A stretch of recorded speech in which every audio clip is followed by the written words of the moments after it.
എന്താ വിശേഷം? അപ്പ അറിഞ്ഞില്ലേ?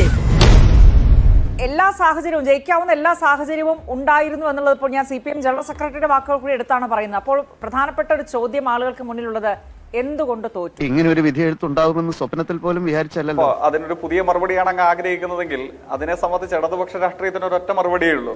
ആ മറുപടി CPM-ന്റെ സംസ്ഥാന സെക്രട്ടറി വിശദീകരിച്ചിട്ടുണ്ട്. അതിന് മുമ്പായി തന്നെ ഇടതുപക്ഷ ജനാധിപത്യ മുന്നണിയുടെ അഭിമാനാർഹമായ മത്സരം കാഴ്ചവെച്ച അവിടുത്തെ സ്ഥാനാർത്ഥി നിങ്ങളോട് വിശദീകരിച്ചിട്ടുണ്ട്. ഞങ്ങൾ ഉയർത്തുന്ന രാഷ്ട്രീയം, ആ രാഷ്ട്രീയത്തിന് നിലമ്പൂരിന്റെ മണ്ണിൽ തിരിച്ചടി ഏറ്റിട്ടുണ്ടെങ്കിൽ അതിന്റെ കാര്യകാരണങ്ങൾ ഒക്കെ വളരെ ലളിതമായി ഏതു സാധാരണക്കാരനായ മലയാളിക്കും മനസ്സിലാകും വിധം തന്നെ അവർ വിശദീകരിച്ചിട്ടുണ്ട്. നിന്നെ സമ്മതിക്കണം. നിന്റെ വായിൽ എങ്ങനെയാടാ ഇത്രയും പെട്ടെന്ന് ഇത്രയും വലിയ നുണകൾ വരുന്നത്? ചുരുക്കത്തിൽ ഇനി ജയിക്കിനോടൊന്നും ചോദിക്കണ്ട എന്നാണോ ജയിക്ക് പറഞ്ഞു വരുന്നത്? ജയിക്ക് ഇതിനുള്ള മറുപടി പറയാൻ എനിക്ക് അറിയാഞ്ഞിട്ടല്ല, പക്ഷേ ഒരിക്കലും ഇല്ല. ആ വളരെ ലളിതമായ ഒരു ചോദ്യം എന്നോട് ആദ്യം തന്നെ ചോദിച്ചു. അപ്പൊ ആ ചോദ്യത്തിന്റെ രാഷ്ട്രീയ മറുപടി ഇതിനോടകം വിശദീകരിക്കപ്പെട്ടിട്ടുണ്ട്. എന്നെ കൊണ്ടൊന്നും കൂട്ടിയേ കൂടില്ല, നല്ല പ്രായണ്ടല്ലേ, വല്ല പണിക്ക് പോയി. ആ മറുപടിയിൽ സ്വരാജ് സൂചിപ്പിച്ചത് ജനങ്ങൾക്ക് തെറ്റിദ്ധാരണയോ വ്യാമോഹമോ ഉണ്ടായിട്ടുണ്ടെങ്കിൽ അത് തിരുത്താമെന്ന് കൂടി പറഞ്ഞിരുന്നു. ഒരു തെരഞ്ഞെടുപ്പ് ഫലം വരുമ്പോൾ അംഗീകരിക്കുക, ജനവിധി ഞങ്ങൾക്കെതിരാണ് എന്ന് പറയുന്നതിന് പകരം ജനങ്ങളുടെ തെറ്റിദ്ധാരണയിലേക്ക് വിരൽ ചൂണ്ടുന്നത് ശരിയാണോ?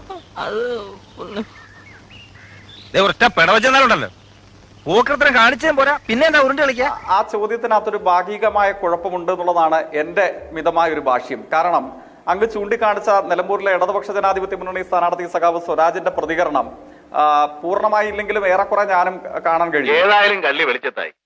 ഇനി എന്തിനാ സുഖി ഒളിച്ചു കളി?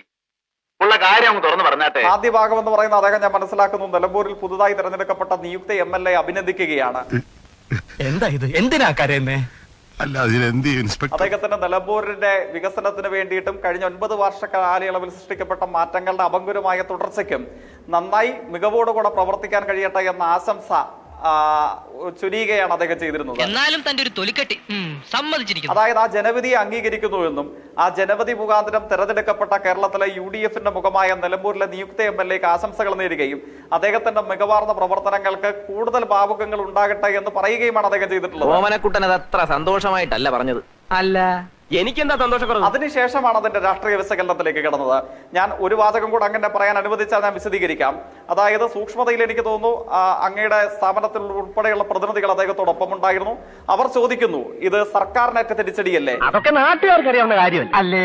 കേരളത്തിൽ 9 വർഷക്കാലത്തോളം നീണ്ടു നിൽക്കുന്ന ഇടതുപക്ഷ ഭരണത്തിന് ഏറ്റ തിരിച്ചടിയുടെ പ്രതീകമായി നിലമ്പൂർ ഉപതെരഞ്ഞെടുപ്പിന്റെ ഫലത്തെ വിലയിരുത്തിക്കൂടെ എന്ന് ചോദിക്കുന്നുണ്ട്. അതൊക്കെ ആലോചിക്കുമ്പോഴാണ് എന്റെ നെഞ്ചിനകത്തൊരു പുകച്ച്. ആ ചോദ്യത്തിന് എനിക്കും അദ്ദേഹത്തിനും CPM-ന്റെ സമുന്നതരും ഏതു നിലവാരത്തിൽ പ്രവർത്തിക്കുന്നവരുമായ ഏതൊരു പാർട്ടി പ്രവർത്തകനുമുള്ള മറുപടി അദ്ദേഹം ആവർത്തിക്കുന്നുണ്ട്. നിലമ്പൂർ നിയോജക മണ്ഡലത്തിൽ മാത്രം അല്പ ദിവസക്കാലം മാത്രമാണ് അവിടെ ചെലവഴിക്കാൻ കഴിഞ്ഞതെങ്കിലും ചർച്ചയുടെ പല ഘട്ടത്തിൽ വിശദീകരിച്ചിട്ടുള്ളതാണ്. ഞാനതുകൊണ്ട് സൂക്ഷ്മതയിലേക്ക് പോകുന്നില്ല. ലൈഫ് പദ്ധതി മുഖാന്തരം വീട് ലഭിച്ച 8555 ഗുണഭോക്താക്കൾ. ഈ വിഷയങ്ങളൊക്കെ തെരഞ്ഞെടുപ്പിൽ നിങ്ങൾ ഉയർത്തിയിരുന്നു. അതൊന്നും തെറ്റാണെന്ന് പറയാൻ ഞാൻ ആളല്ല, അതൊക്കെ ജനങ്ങൾ കേട്ടിട്ടുമുണ്ട്. പക്ഷെ അതിനേക്കാൾ ഗുരുതരമായ പ്രശ്നങ്ങളുണ്ടെന്നും ആ പ്രശ്നങ്ങൾക്ക് ഈ തെരഞ്ഞെടുപ്പിൽ ഉത്തരമുണ്ടാകണമെന്നും കരുതിയതുകൊണ്ടാകണമല്ലോ നിലമ്പൂരിലെ ജനങ്ങൾ നിങ്ങളെ സ്വീകരിക്കാതിരിക്കുകയും ആര്യാടൻ ഷൗക്കത്തിനെ UDF-നെ സ്വീകരിക്കുകയും ചെയ്തു. അവൻ പറഞ്ഞ നേരാ. മാത്രമല്ല ജയിക്ക് ഒരു കാര്യം, ഇതിപ്പോ CPM-ന് തന്നെ പാർട്ടി ചിഹ്നത്തിൽ ഒരു സ്ഥാനാർത്ഥി അത് എത്ര വർഷങ്ങൾക്ക് ശേഷമാണ് വരുന്നതെന്ന് നമുക്കറിയാം. ഈ പറഞ്ഞ പോലെ തന്നെ ഈ ഭരണത്തിന്റെ നേട്ടങ്ങൾ അവിടെ ഉയർത്തി കാണിക്കുമ്പോൾ ആ നേട്ടങ്ങൾ ആളുകൾക്ക് ബോധ്യപ്പെട്ടിട്ടില്ല എന്ന് തന്നെയല്ലേ മനസ്സിലാക്കേണ്ടത്? ഞങ്ങൾ ഈ നേട്ടങ്ങൾ ഉയർത്തി കാണിക്കാൻ തന്നെയാണ് തെരഞ്ഞെടുപ്പിന്റെ ആധിപത്യം ശ്രമിച്ചിട്ടുണ്ടായിരുന്നത്. മാധ്യമങ്ങൾ സസൂക്ഷ്മം നിരീക്ഷിച്ച തെരഞ്ഞെടുപ്പിന്റെ ഒരു ഘട്ടത്തിലും വിവാദങ്ങൾക്കോ മറ്റ് ചേരിതിരിവുകൾക്കോ മറ്റു തെറ്റായ പ്രചരണങ്ങൾക്കോ പിന്നാലെ പോകാനായിരുന്നില്ല ഇടതുപക്ഷ ജനാധിപത്യ മുന്നണി നിലമ്പൂർ നിയോജക മണ്ഡലത്തിൽ ശ്രമിച്ചിട്ടുണ്ടായിരുന്നത്. നീ ഒന്നും പണയണ്ട. ഞാനിവിടെ ആ ഇടതുപക്ഷത്തിന്റെ പ്രതിനിധിയായി പങ്കെടുക്കുന്ന ആളുടെ ചർച്ച ഇങ്ങനെ കേട്ടുകൊണ്ടിരിക്കുകയായിരുന്നു. അതെന്തിനാടാ? പുതിയ പാരയായിരിക്കും. അപ്പൊ ഞാൻ ആകെ കൺഫ്യൂസ്ഡ് ആയി. ഞാൻ ഇന്ന് പിന്നെ മറ്റേ ഇലക്ഷൻ കഴിഞ്ഞപ്പോ റിസൾട്ടിന്റെ സർട്ടിഫിക്കറ്റ് തന്നതിനകത്ത് ആര്യാടൻ ഷൗക്കത്ത് ജയിച്ചു എന്നാണ് കാണുന്നത്. അപ്പൊ ഞാൻ ഇവിടെ വന്നിരുന്നതിന് ശേഷം എന്തെങ്കിലും മാറ്റം ഉണ്ടായിട്ടുണ്ടോ എന്ന് എനിക്ക് അറിയില്ല. അപ്പൊ എനിക്ക് ആകെ കൺഫ്യൂഷൻ ആയിപ്പോയി. ഇപ്പോ അദ്ദേഹം പറഞ്ഞത് കേട്ട് കഴിഞ്ഞപ്പോ സ്വരാജാണ് ജയിച്ചത്, ആര്യാടൻ ഷൗക്കത്ത് പരാജയപ്പെട്ടു എന്നാണ് അദ്ദേഹം പറഞ്ഞു നിർത്തിയെടുത്തതെന്ന് ഞാൻ മനസ്സിലാക്കേണ്ടത്. അപ്പൊ ഏറ്റവും മിനിമം നമ്മളൊരു തെരഞ്ഞെടുപ്പിൽ മത്സരിച്ച് പരാജയപ്പെട്ടാൽ അത് പരാജയപ്പെട്ടു, ജനങ്ങൾ ഞങ്ങളെ തോൽപ്പിച്ചു എന്ന് തന്നെ പറയാതെ അവിടെ 300 വോട്ട് കൂടി ഇവിടെ 400 വോട്ട് കൂടി എന്താണാടാ നിങ്ങൾ പരിഹസിച്ചോളൂ, അത് തന്നെയാണ് ഞങ്ങൾക്ക് സന്തോഷമുള്ള കാര്യം. പക്ഷേ അതിന് പിന്നെയും ജനങ്ങൾ നിങ്ങളുടെ മുഖത്ത് ആഞ്ഞടിക്കും എന്നുള്ള കാര്യത്തിൽ ഒരു തർക്കവും വേണ്ട. മോനെ ഈ മുത്തശ്ശിയുടെ മുഖത്തൊന്ന് നോക്കടാ. തോറ്റു എന്ന് പറഞ്ഞതിന് ശേഷം ബാക്കിയുള്ള കാര്യങ്ങളൊക്കെ പറയാമല്ലോ. അതല്ലാതെ ഇപ്പൊ ഇദ്ദേഹം പറഞ്ഞു അവിടെ 300 വോട്ട് കൂടി, ശ്രീ VD സതീശൻ അങ്ങനെ പറഞ്ഞില്ലേ, ആ 3000 വോട്ട് ഇങ്ങോട്ട് വന്നില്ലേ. ഔചിത്യം എന്നൊരു സാധനമുണ്ട്, ഒരു മനുഷ്യനായ കുറച്ചൊക്കെ ഔചിത്യം. അപ്പൊ ഞാൻ ചോദിക്കുന്നത്, അപ്പൊ ഇപ്പൊ സത്യപ്രതിജ്ഞ ചെയ്യാൻ പോകുന്നത് ശ്രീ M സ്വരാജ് ആണോ? എനിക്ക് അറിയാൻ പാടില്ലാത്തത് കൊണ്ട് ചോദിക്കുകയാണ്. UDF വളരെ നിർബന്ധമുണ്ടായിരുന്നു, ഉത്തരവാദിത്തത്തോടെ പറയുന്നത്.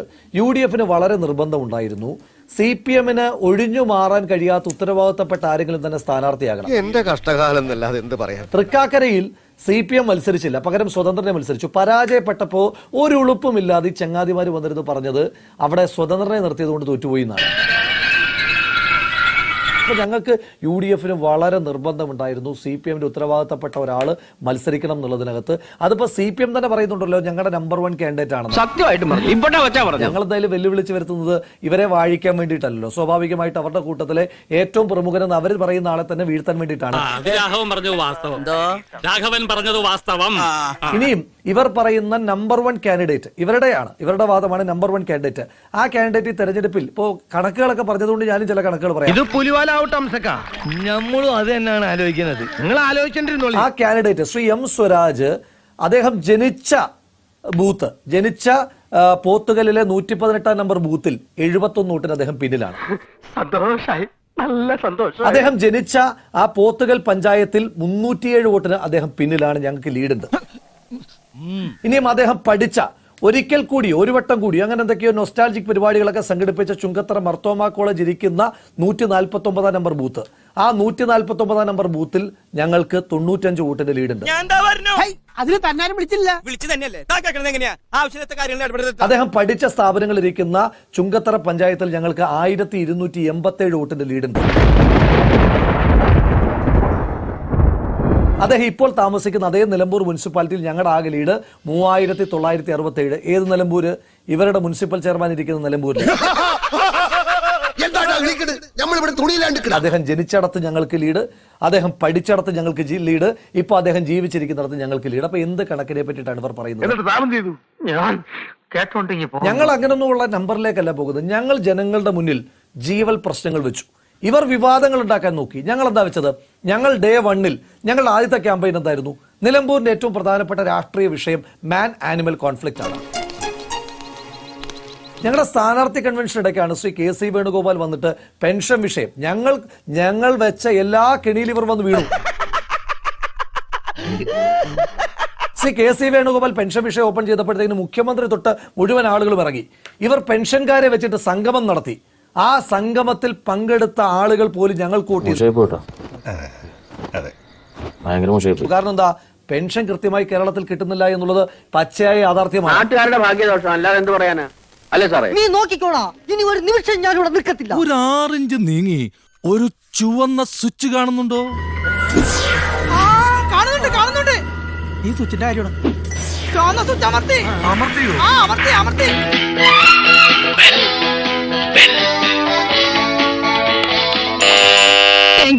ഈ ഉപകാരം മറന്നാലും ഞാൻ മരിക്കില്ല. ഇതൊക്കെ എന്ത്? അപ്പോ നാളെ നേരത്തെ തന്നെ ഇങ്ങോട്ട് എത്തണം കേട്ടോ. ശരി.